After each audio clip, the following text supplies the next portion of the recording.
Shalom a todos, que o Eterno possa abençoar a vida de todos os nossos irmãos e irmãs que estão ouvindo este shiur mais uma vez. Gostaria de agradecer a todos. São Paulo, dia 22 de agosto, às 10 horas e 3 minutos de 2020. São Paulo está exatamente a 10 graus aqui.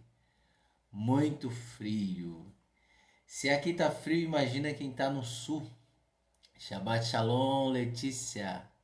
Que o Eterno possa te abençoar. Shabbat Shalom aos outros que adentrarão a essa live e acompanharão mais tarde no YouTube.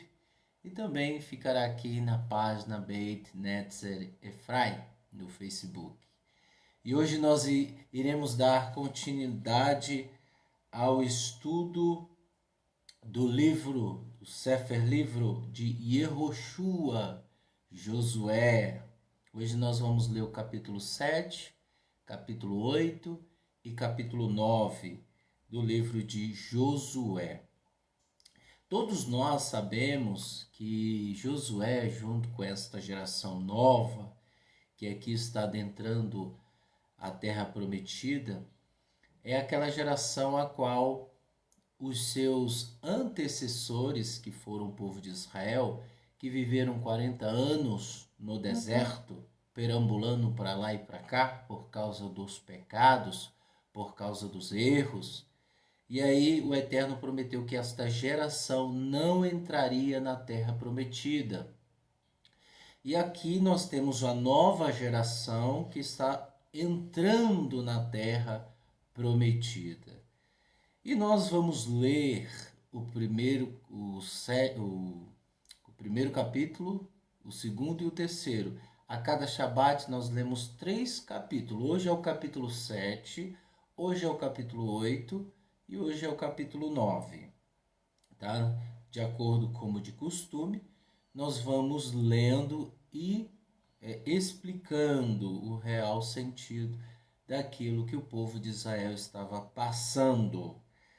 Nos estudos anteriores, no Shabat anterior, nós vimos ali que é uma família da prostituta Rahav, né? Se você quiser acompanhar outros shiurim, outros estudos, estão no canal do YouTube também. Lá nós postamos todos os estudos da Brit Hadashah. E agora, no finalzinho deste ano, nós estamos postando o estudo do Tanar, do Velho Testamento. Lá para o ano que vem, nós iremos falar a respeito das parashot, da parashá de cada semana, ok? Isso nós vamos também deixar disponível aqui cada estudo e totalizando aí a Bíblia completa em áudio, lida e explicada. Isso nós vamos fazer, tá? É um propósito que o Eterno colocou em meu coração a cada Shabat. Então vamos lá. Capítulo 7 diz o seguinte.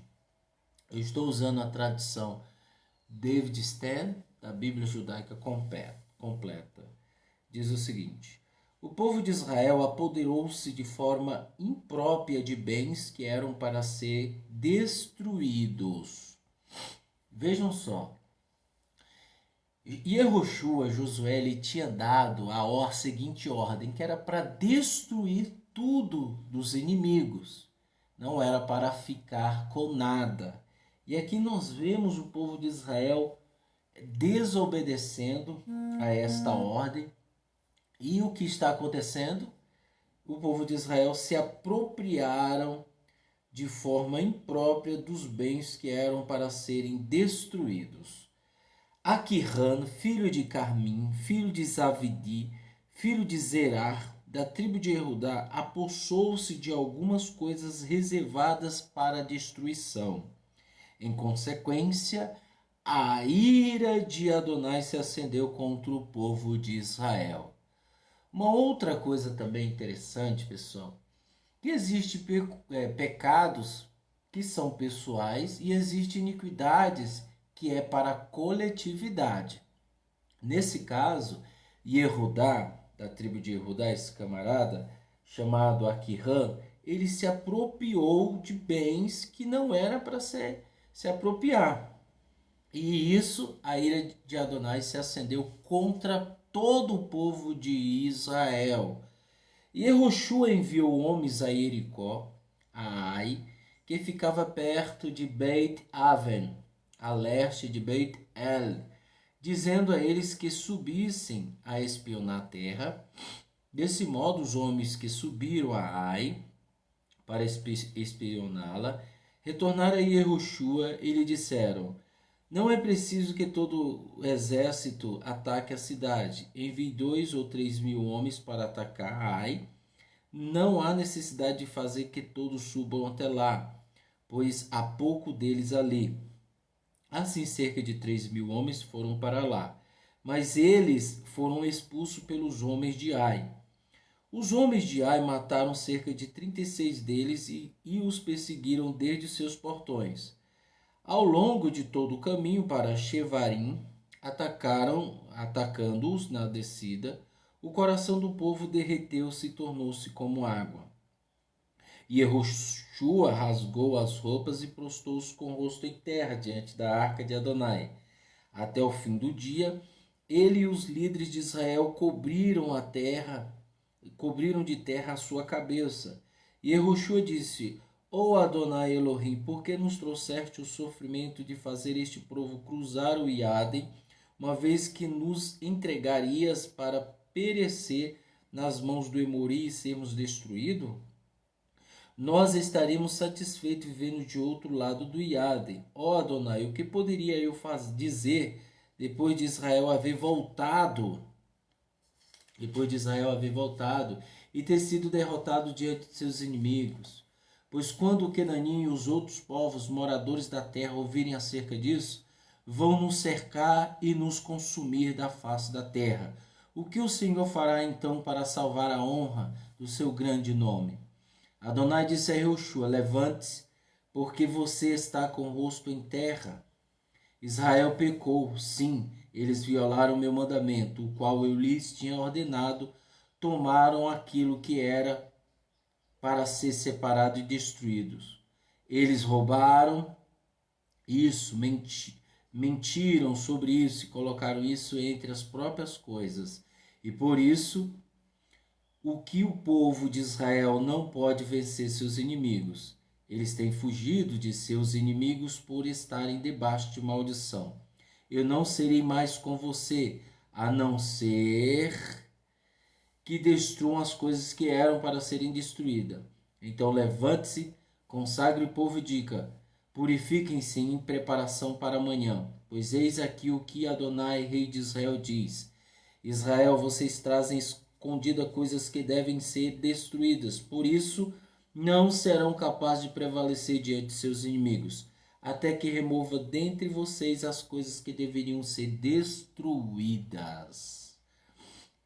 Olha só, o Eterno deu uma ordem através de Yehoshua para destruir as coisas que tinham que ser destruídas dos inimigos, a qual eles estavam conquistando a cidade. Em uma certa ocasião, eles foram guerrear, mandou espiões para uma outra cidade, e lá eles viram que essa cidade chamava-se Ai. Chegaram lá, os espiões falaram: não é preciso mandar muitos soldados, envie poucos. E aí eles enviaram pensando que iam ter vitórias, e por causa deste pecado que o povo de Israel cometeu, desobedecendo o Eterno, eles fugiram e ainda os inimigos mataram 36 deles. O que nós aprendemos com isso? Aprendemos que nós não devemos desobedecer às ordens de Adonai. Nós não devemos obedecer o Eterno quando fala. E aí, continuando. Purifiquem-se, Israel, vocês trazem escondida coisas que devem ser destruídas. Todavia, amanhã vocês devem sair uma tribo de cada vez. A tribo que Adonai escolher deve permanecer uma casa de cada vez, e a casa que Adonai escolher deve permanecer uma pessoa de cada vez. Aquele que for pego com as coisas separadas para serem destruídas em seu poder deve ser queimado até virar cinzas. Olha só. ele tudo quanto possuía, pois violou o mandamento de Adonai e cometeu um fato vergonhoso em Israel. Então aqui nós vemos uma pessoa da tribo de Yehudá que subtraiu esses utensílios que eram para serem destruídos, e ele não destruiu, ele escondeu no meio daqueles que poderiam usar. E aí o Eterno disse: olha, se vocês acharem essa pessoa lá com esses coisas, destruam por completo até virarem cinzas. Então Yehoshua acordou bem cedo e chamou todo Israel para fora, uma tribo por vez, e a tribo de Judá foi a escolhida. Ele separou as famílias de Judá e tomou a família de Zahir. A família de Zahir passou adiante com seus líderes, e Zavid foi o escolhido. Ele teve a sua família escolhida, passando uma pessoa por vez. E Aquirano, o filho de Carmim, filho de Zavid, filho de Zerar, da tribo de Judá, foi o escolhido. E Yehoshua disse a Aquirano: meu filho, prometa a Adonai, o Elohim de Israel, que você falará a verdade e confessará a ele. Diga-me agora, o que foi que você fez? Não esconda nada de mim. Olha só. Aquirano respondeu a Yehoshua: é verdade, tenho pecado contra Adonai, o Elohim de Israel.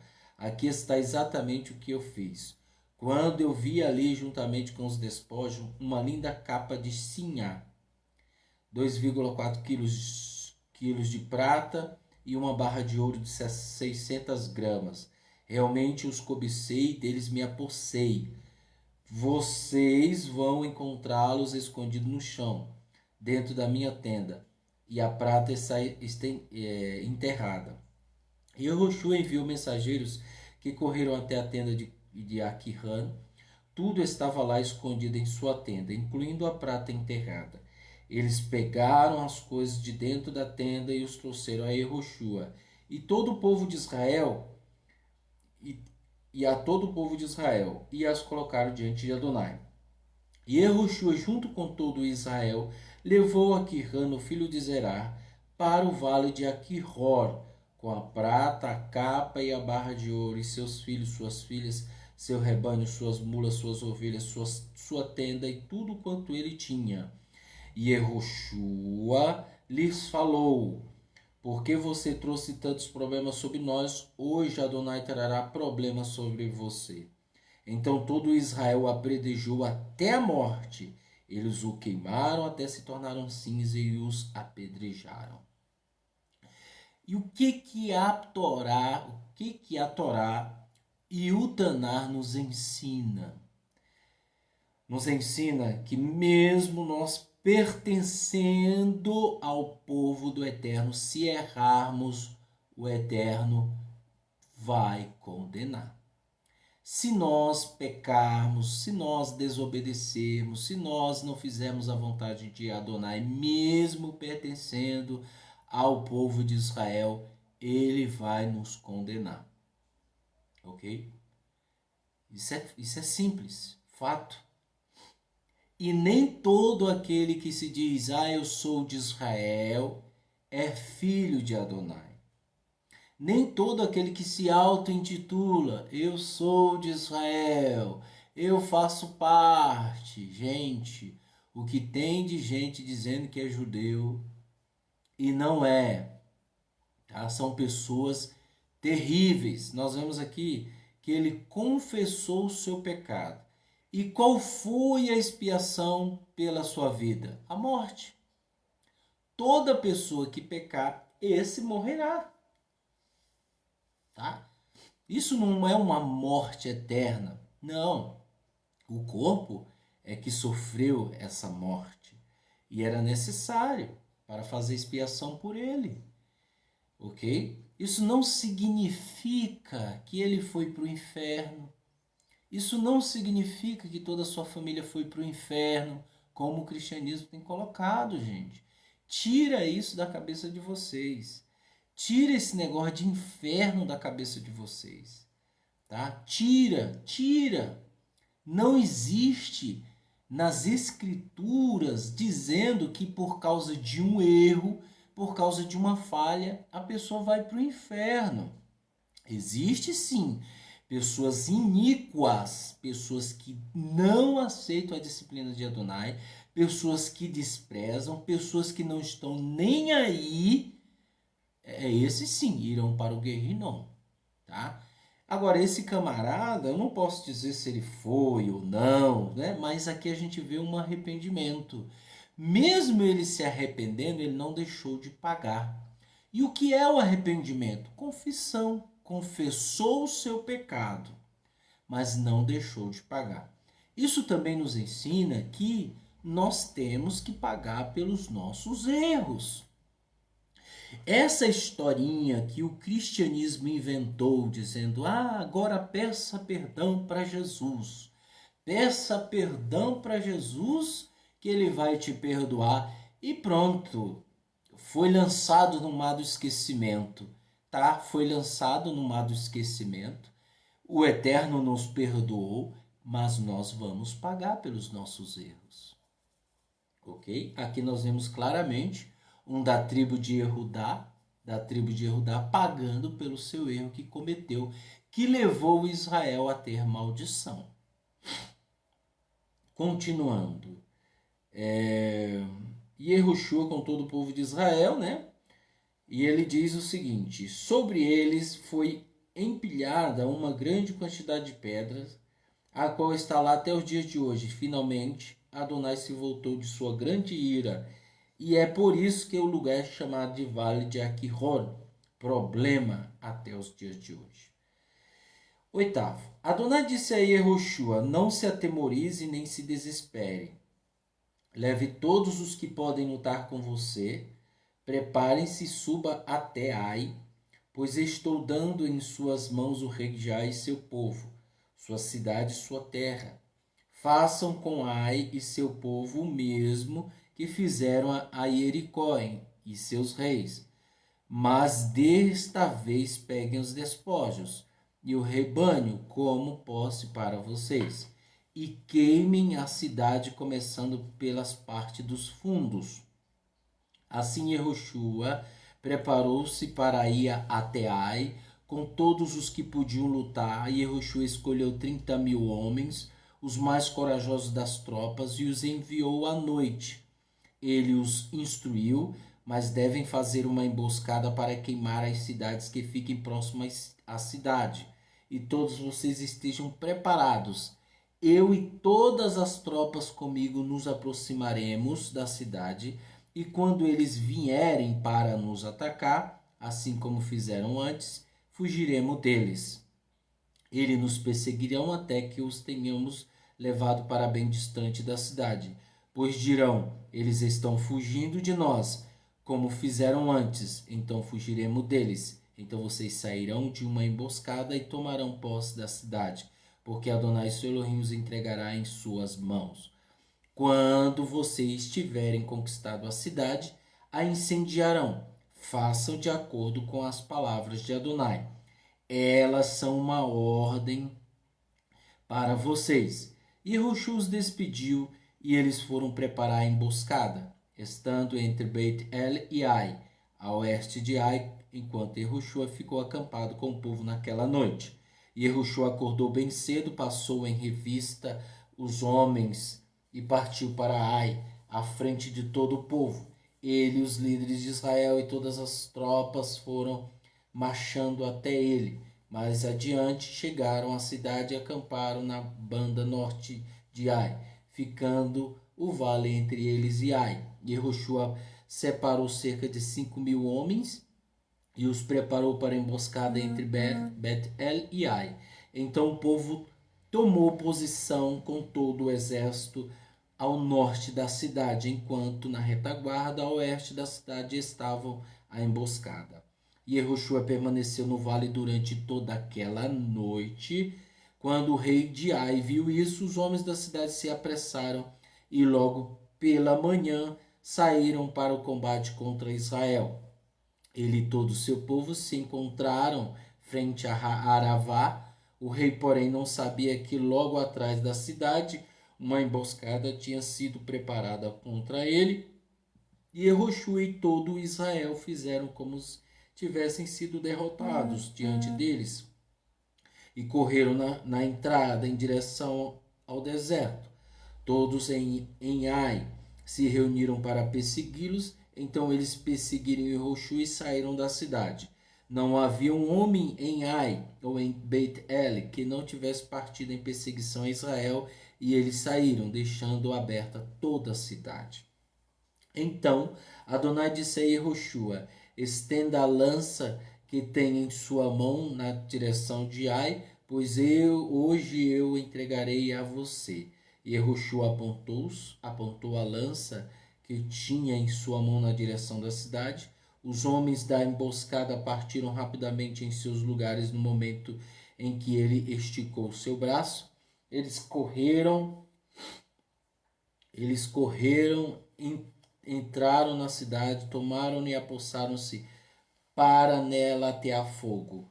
Quando entraram na cidade, tornaram-na e apressaram-se. Quando os homens de Ai olharam para trás, viram que na cidade já havia fumaça que subia ao céu, e eles não podiam mais fugir por este ou por aquele caminho, visto que o povo de Israel, que estava fugindo em direção ao deserto, voltaram para persegui-los.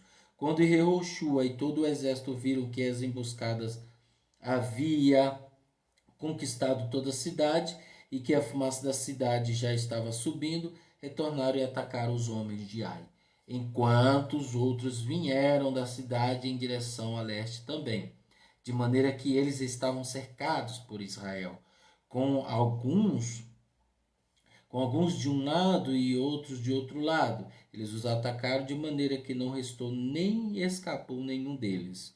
Os homens de Israel, porém, capturaram o rei de Ai vivos e os trouxeram a Jeoshua. Quando Israel acabou de matar todos os habitantes de Ai que estavam no campo e no deserto, onde Israel os havia perseguido, e foram derrotados, consumidos pela espada, então todo Israel retornou para a cidade de Ai e matou todos à espada. Naquele dia caíram em Ai 12.000 homens e mulheres. E Jeoshua, pois, não descansou sua mão, a qual ele usou para manejar a lança, até que tivesse destruído todos os habitantes de Ai. Apenas o rebanho e os despojos daquela cidade foram tomados com possessão por Israel, conforme a ordem de Adonai havia dado a Jeoshua. Gostaria de fazer um entre parênteses o seguinte. Tem muita gente que diz o seguinte: por que guerras? Por que morte? Por que Israel matou muita gente? Presta atenção, pessoal. Nesse contexto aqui arcaico da época, não havia nações como hoje nós temos. Há nações bem estruturadas. E na época havia-se muitas guerras, justamente para se apossar de países, de cidades e etc. E o Eterno elegeu um povo, a qual ele prometeu a Abraão, que era o povo de Israel, que era Jacó e os 12, a qual virou milhões de pessoas. E era necessário o povo de Israel, eu já falei sobre isso, era necessário Israel ter um lugar, que é a terra prometida. E essa terra prometida, a qual quem habitava antes, era os cananitas, o pessoal que morava em Canaã, ok? Que era filho de Noa, Canaã, Ram, né? Então, eles habitavam, e por causa da maldição que Noa deu ao seu filho, à sua geração, desculpa, o povo de Israel não, o povo dos cananitas, os cananitas não poderiam viver ali. Eles eram intrusos e a terra pertencia a Israel. Então Israel, ele está só se apossando do que lhe foi prometido, a qual seus inimigos estavam ali tomando posse. Outra coisa, toda a nação e todas as pessoas todas as pessoas, sem exceção, elas têm a oportunidade de fazer techuvá. Uma outra coisa que nós vamos falar sobre techuvá, estou abrindo aqui um entre parênteses, justamente para a gente entender. Techuvá não é simplesmente eu ficar na internet pesquisando coisas, falando em vídeo, até estudando pela internet, ou divulgando, compartilhando, curtindo coisas do eterno. Não é só isso, gente. Techuvá é algo sublime. Isso faz parte da sua vida, do seu cotidiano. Techuvá é algo mais além do que você imagina. Techuvá, ela abrange toda a nossa vida 100%. Tá? Tem muita gente que vive aí nas redes sociais dizendo que está fazendo techuvá e não está. E verdadeiramente o seu coração é corrupto. Né? Elas colocam sorrisos de pessoas que estão buscando, que estão ali, mas na realidade não estão. Eu costumo dizer que a internet, para nos auxiliar, ela está ali incluída 30% para nos auxiliar, nos ajudar nas informações. É 30%. O resto é caráter, o resto é postura, o resto depende muito do meu caráter lá fora, do meu relacionamento com as pessoas. A minha techuvá verdadeira é muito mais além do que você ou qualquer um pense, né, que seja só isso. Não é. Eu sei que tem pessoas que sabem, que entendem como nós estamos falando aqui e que estão fazendo, pessoas que estão obedecendo ao Eterno com todo o coração, praticando a verdadeira techuvá, não desonrando o Eterno, obedecendo de todo o coração, colocando em prática, lendo as Escrituras, estudando as Escrituras, congregando em uma comunidade, que isso é fundamental.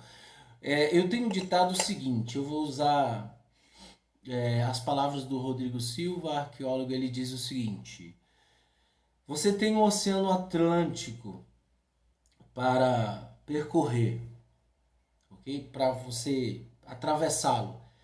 Você irá atravessá-lo de remo, de barco, remo à mão, ou com um transatlântico, tá? Você só tem essas duas. Então é necessário, eu pouparia o esforço e a remo duraria 40 dias atravessar o Atlântico. E um homem já fez isso, só esqueço o nome dele aqui, não vem na memória. Então, a mesma coisa é a questão de comunidade. Então, no momento em que eu estou só na internet, eu atinjo 30% da minha techuvá. E tem gente, eu estou falando o máximo, mas tem gente que não chega nem a 5 pela internet. De tão corrompida ela está. E os outros 95? Que falta para ela chegar a techuvá? Então ela pega aquelas informações que são 5, 30% de informação da internet e ela já acha que é tudo. E não é, techuvá é muito mais. Então, eu preciso congregar em uma comunidade. Agora, qual comunidade eu vou congregar? Eu tenho que saber também quem é o líder daquela comunidade. O que ele está tentando transparecer das escrituras sagradas naquela comunidade? Será se ele está colocando as escrituras primordiais ali naquele convívio de comunidade, ou ele coloca outras coisas? Então eu tenho que analisar isso. No momento em que eu vou para uma comunidade, eu tenho que ter como base a primeira coisa dessa comunidade, dessa congregação, do judaísmo A, B, qualquer que seja, eu tenho que saber se lá existem as escrituras, se lá a prioridade é as escrituras. Se for, Baruch Hashem, que eu acredito que são poucas, muito poucas que priorizam as escrituras. Então é necessário eu procurar entender esses aspectos, né? Para que eu possa compreender e colocar minha techuvá ali em prática, aprendendo, colocando em prática, executando dia após dia, para que eu possa me elevar e assim o Eterno perdoar os meus pecados. É assim que funciona. E tem muita gente que não entende isso. Pensa que é só ficar em grupo de WhatsApp. Pensa que é só ficar nas redes sociais. Gente, a Teshuvá verdadeira é o que acontecia na época de Yeshua. Eles iam às sinagogas aos Shabbats, ouvia sobre Torá, ouvia sobre o Taná e colocava em prática. Se você não ouve Torá, e se você não ouve Taná, e se você não ouve Brit Hadashah e não coloca em prática, você está se matando. Nada mais é você estar numa igreja ainda. Você está na igreja, tá? Então isso é muito importante a gente observarmos isso. Techuvá não é só ficar na frente do computador ou celular, não. Ela é muito mais além daquilo que a gente imagina, tá? Então se eleve, né? Desse modo, Yehoshua queimou as cidades de Ai e transformou em Tel para sempre. Ela se mantém em ruínas. Ele enforcou o rei de Ai em uma árvore, deixando ali até o dia seguinte. Ao pôr do sol, Yehoshua deu ordem para que tirasse dali. Então eles tiraram seu cadáver da árvore, jogando na entrada do portão da cidade, empilhando sobre ele grandes quantidades de pedra, a qual está lá até os dias de hoje. Então Yehoshua construiu um altar para Adonai, o Elohim de Israel, no monte Eival, conforme Moshe, o seu servo, havia ordenado ao povo de Israel fazer. Isso está escrito no livro da Torá de Moshe. Um altar de pedras inteiras que nunca tivessem sido talhadas com ferramenta de ferro. Com isso, eles ofereceram holocaustos a Adonai e sacrificaram ofertas pacíficas. Na presença do povo de Israel, Yehoshua gravou ali nas pedras uma cópia da Torá de Moshe. Existem várias cópias da Torá. Então, todo Israel, incluindo seus líderes oficiais e juízes, permaneceu de ambos os lados da arca e que haviam carregado a arca da aliança de Adonai. Metade do povo estava em pé diante do monte Gerizim e metade diante do povo do monte Eival, conforme Moshe, o servo de Adonai, ordenara que eles fizessem, para que o povo de Israel ele leu todas as palavras da Torá, as bênçãos e as maldições, de acordo com todas as coisas escritas no livro da Torá. Não houve sequer uma palavra de tudo que Moshe tinha falado que Yehoshua não houvesse dito antes de todo Israel se juntar, incluindo mulheres e crianças e os estrangeiros que viviam com eles. 9. Quando todos os reis do lado oeste, do Iaden, das montanhas de Sefilá e toda a parte costeira do Mar Grande, que faz fronteira com Libanon, o Itio e o Evuzi, ouviram o que havia ocorrido, fizeram uma aliança para lutar juntos contra Yehoshua e Israel. Quando os habitantes de Giviar, eles elaboraram um plano para enganá-lo. Disfarçaram-se como se tivessem chegado de uma longa viagem, carregando seus jumentos com cascos velhos e odres rachados e remendados. Calçaram seus pés com sandálias velhas e remendadas e se vestiram com roupas usadas, e não tinham nada mais que pedaços de pão secos como provisão. Vejam o que esses homens fizeram. Eles se disfarçaram. Olham só, pessoal. Prestem bastante atenção. Esses homens foram para espionar e eles se disfarçaram de pessoas simples, humildes. E não tinham outra comida a não ser pedaços de pão velhos. Eles foram até Yehoshua no campo de Gilgal e disseram a ele e aos homens de Israel: Nós viemos de um país bem distante. Agora, pois, faça um pacto conosco. Os homens de Israel disseram: Como podemos saber que vocês não moram aqui perto de nós? Se são daqui, não queremos fazer um pacto com vocês. Eles, porém, perguntou: Quem são vocês e de onde vêm? Eles responderam: Seus servos vieram de um país bem distante por causa da reputação de Adonai, seu Elohim. Nós ouvimos falar sobre ele, tudo que ele realizou no Egito e todas as coisas que ele fez aos dois reis do Emori, além do Iaden, Shinron, rei de Hesbon, e Og, o rei de Bashan de Astarote. Então nossos líderes e todo o povo que mora em nosso país nos disseram: Preparem provisões para vocês para uma jornada, vão conhecê-los e digam a eles: Somos servos de vocês, e agora façam uma aliança conosco. Aqui está um pão que tomamos para nossa provisão. Ele ainda estava quente quando pegamos para trazer conosco de nossas casas no dia em que partimos. Agora repare isso: está seco e se tornando em farelo. Olha só. E esses odres de vinho eram novos quando os enchemos, mas olhe agora, estão rasgados. Da mesma forma estão as roupas. Essas roupas, nossos sapatos, estão bem usados por causa da longa jornada. Olha o que esses camaradas estavam fazendo. Mentindo e eram espiões. Os homens de Israel provaram da comida deles, mas não buscaram os conselhos de Adonai. Olha só, gente, uma coisa interessante, que o Eterno poderia intervir aqui. Não poderia? O Eterno poderia chegar: peraí, Josué, esses homens aí,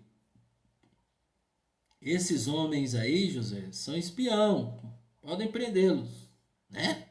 O Eterno poderia fazer isso.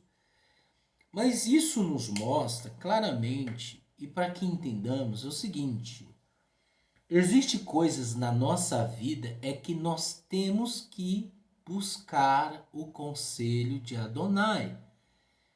Se esses homens bem disfarçados eram agentes de outro governo, bem disfarçados, enganaram a massa, mas não poderiam enganar Adonai. Qual é o objetivo quando nós estamos diante de uma situação dessa? Consultar Adonai, perguntar: Senhor, é certo fazer isso? Posso fazer isso? O Senhor concorda com isso? Então, era o que o povo de Israel tinha que fazer. Mas eles foram, se eles tivessem trago ouro, coisas preciosas, eles não iriam chamar atenção ao povo de Israel, porque Israel já tinha. Mas eles foram humildes. Isso mostra também que os inimigos, os traidores, neste mundo, os caluniadores, eles se disfarçam bem de humildes, tá, gente? Tomem bastante cuidado com isso. Eles se disfarçam de amigos, de simples, tá? Justamente para ter algo, atrás de algo assim, que possam saciar os seus desejos.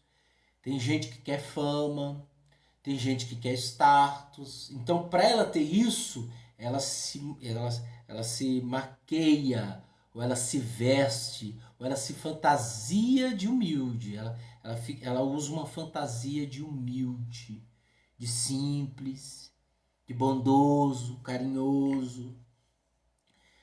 Então Yehoshua estabeleceu a paz com eles e fez uma aliança com eles para poupar sua vida. E os líderes oficiais da comunidade pactuaram com eles. Entretanto, 3 dias depois, após terem feito o pacto com eles, o povo de Israel ouviu que eles eram seus vizinhos e que moravam próximo a eles.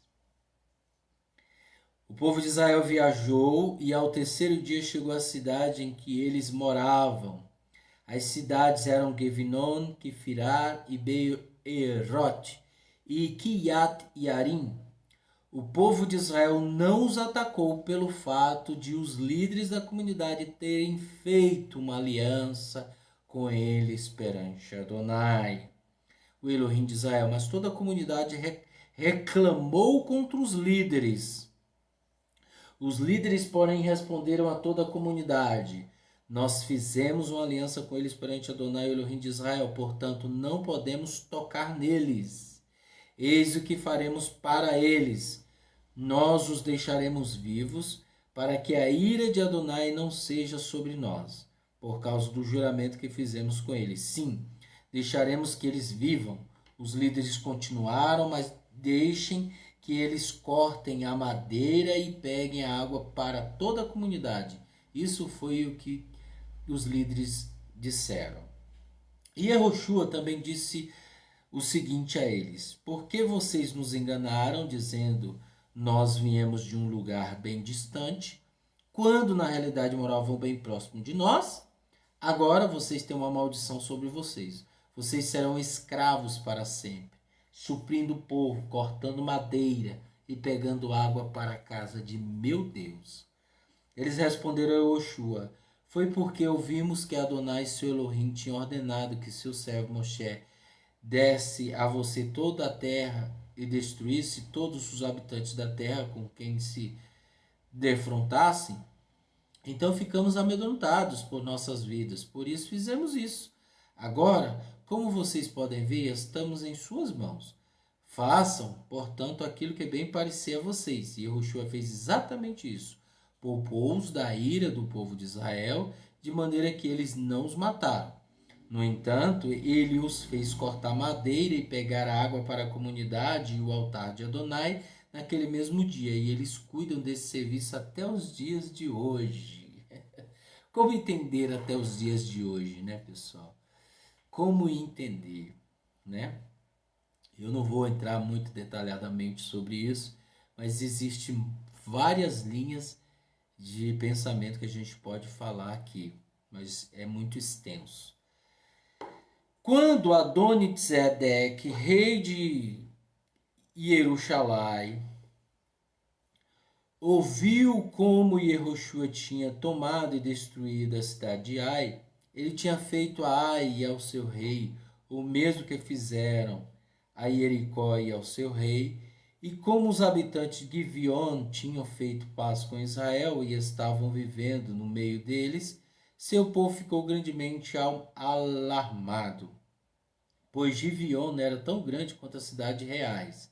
Mas que Ai e todos os seus homens eram valentes. Assim Adoni-Tzedek, rei de Jerusalém, mandou a seguinte mensagem para Horan, rei de Hebron, Perian, rei de Armut, Yafim, rei de Laquishi, e Divir, rei de Eglon. Venham e me ajudem a atacarem Gibeon, pois eles fizeram aliança com Yehoshua e o povo de Israel. Assim os 5 reis do Emori e os reis de Jerusalém, Evrot, Yarmut, Laquishi e Egron ajuntaram-se e foram com exército e sitiaram Gibeon, fazendo guerra contra essas cidades. Bem, eu li aqui só um primeiro capítulo o primeiro versículo do capítulo 10, que nós vamos dar continuidade no Shabat que vem. O engraçado é que Adoni-Tzedek, né? Rei de Jerusalém. O que significa? Quem é ele? Por que ele está aqui? Tá? E nós vamos ver isso no próximo Shabat. Que o Eterno abençoe você grandiosamente em nome de Yeshua Mashiach e acompanhe, se inscreva no canal para que você esteja por dentro de todas as novidades que aqui postamos. Que o Eterno abençoe todos em nome de Yeshua Mashiach. Amém.